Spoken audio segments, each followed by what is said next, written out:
Welcome back to This Day. Joining me now is Dr. Stefan He. He is a spine surgeon with MemorialCare Orthopedic and Spine Institute at Saddleback Medical Center. Welcome. Thank you for being here on This Day. Thank you for having me. Yeah, and tell me, do surgeons get time off? Do you even get a chance to make plans for Labor Day weekend coming up? They do. I am on call this Labor Day weekend, but yeah, it's actually very, you could customize it how you like.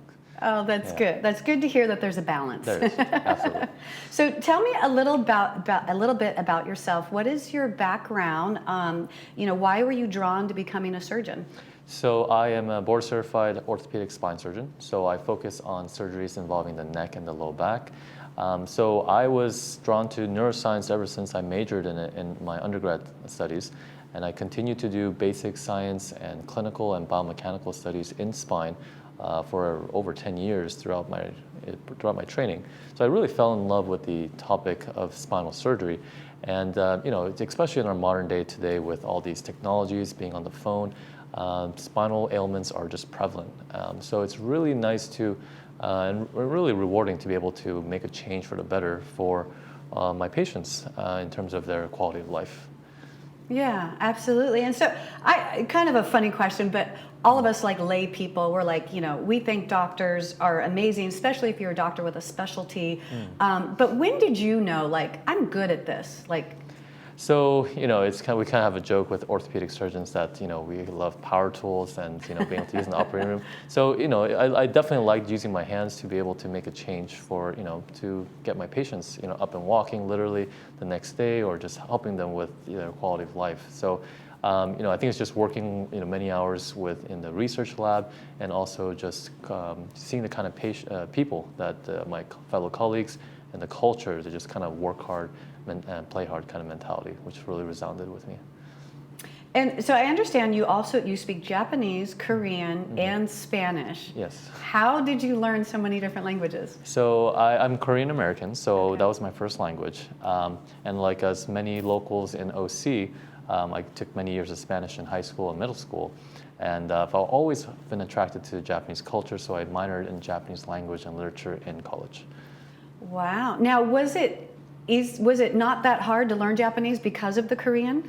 Actually, yes, exactly. So even though they're very different languages, Korean and Japanese have essentially the identical grammar structure. So it's actually not that hard to pick up. And now, were you raised speaking both languages, Korean and English, as you were raised? Absolutely. And growing up? I hated Korean schools on Saturdays, but I'm so thankful for it. But now you're thankful that you have it. Mm-hmm. Yes, I know one of my best friends, they're Japanese, and they from the very first day, they only spoke Japanese at home. And so their firstborn, when he went to preschool, he was crying and crying and crying because he didn't know any English whatsoever. Right. And then my son ended up becoming friends with him. So we became really good friends because of that. But it was something they wanted to make sure that we teach the language, that our children, they had other friends that didn't do that, spoke English at home, and then their children didn't learn the other language. So that's important. Great. Yeah, it's so good to have more than one language, especially where we live.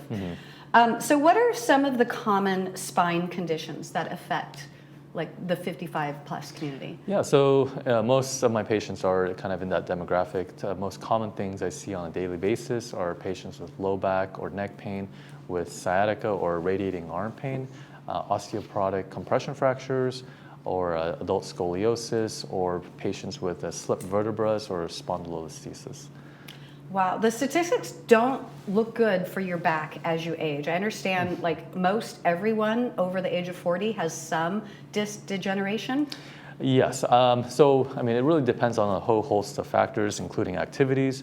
So I do have sometimes 20-year-olds who do really aggressive workouts who injure themselves. So they could also have degenerative disc disease as well. But yeah, absolutely, exactly like you said, as we get older, there are risk factors for getting back issues. And one of them is increasing age, or more obesity, or just deconditioned people who don't exercise, especially for their core and back, smoking, any stress-related factors, as well as any jobs that require heavy manual labor. Interesting about the smoking. I mean, if there wasn't reason enough already to quit smoking, but who knew that smoking would make your back Right, and I mean, it has so much toxins in it, it really affects the body in many ways.